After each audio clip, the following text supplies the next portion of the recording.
High-protein diets are trending everywhere, from social media to meal plans to gym routines. But what actually happens to your body when you start eating more protein than carbohydrates?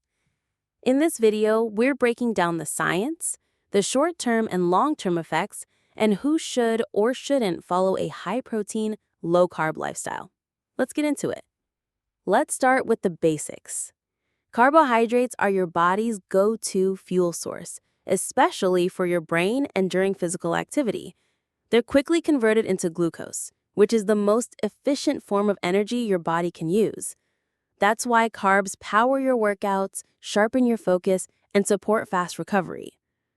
Protein, on the other hand, plays a different role. While it can be converted into glucose when needed, it's not your body's first choice for fuel. Instead, protein is mainly used for building and repairing muscles, tissues, skin, enzymes, and even hormones. So when you eat more protein than carbs, your body starts leaning on alternative energy systems, and that comes with trade-offs.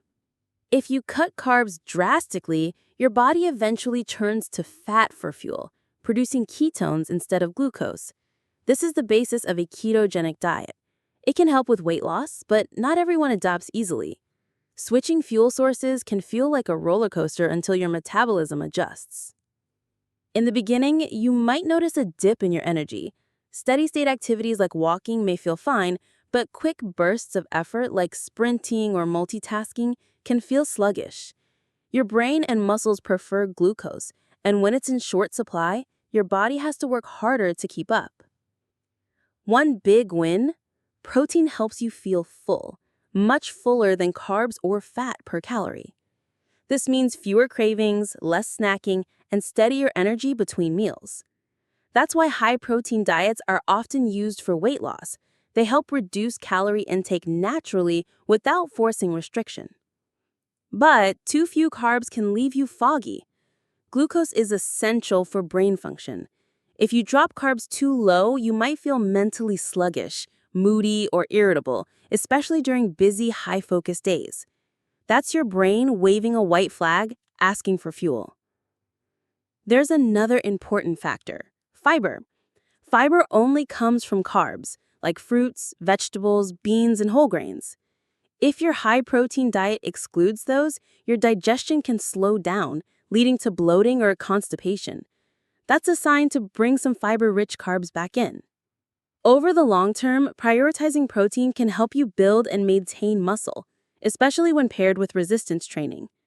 It may also help stabilize blood sugar by reducing those big energy spikes and crashes, which can benefit people managing weight or type 2 diabetes. You may also notice better insulin sensitivity. Your body uses blood sugar more efficiently, which is key for metabolic health and preventing insulin resistance. This is especially beneficial for those with prediabetes or metabolic syndrome. But here's the catch: eating too much protein, especially for long periods, can stress your kidneys. If you already have kidney issues, excess protein can accelerate damage. That's why it's crucial to talk to your doctor before making any major diet shift. High-protein diets can also lead to low fiber intake. Without enough plant-based carbs, your gut bacteria starve, which increases the risk of digestive issues, inflammation, and even long-term conditions like colon disease or poor immunity. So who is this diet good for? Older adults who want to prevent muscle loss, people managing blood sugar, those trying to lose fat while preserving strength, and athletes focused on gaining muscle. In these groups, high-protein, low to moderate carb eating can be powerful. But it's not for everyone. People with kidney conditions, endurance athletes, or anyone prone to digestive issues should be careful. Cutting out carbs too harshly can backfire, especially if fiber, hydration, or healthy fats are neglected. If you want to eat more protein than carbs, do it smartly. Include whole food proteins like eggs, lean meats, lentils, and fish. And don't skip carbs completely. Choose nutrient-dense options like sweet potatoes, quinoa, fruits, and vegetables. If you notice fatigue, mood dips, or irregular digestion, that's your body talking. you might need to reintroduce some healthy carbs and fiber. Don't ignore the signals. Adjust accordingly. Also, don't forget healthy fats. They're essential for hormone production, cell health, and absorbing key nutrients. Include avocados, nuts, seeds, olive oil, and fatty fish to keep your diet balanced and anti-inflammatory. A high-protein, lower-carb diet can be incredibly effective if done right. It's not about cutting carbs out forever, but finding the right balance that supports your energy, metabolism, and health long-term. Balance is always the goal. Your body is unique. Listen to it. Fuel it wisely.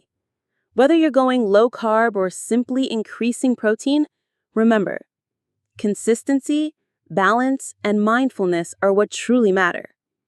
You've got this, one healthy choice at a time.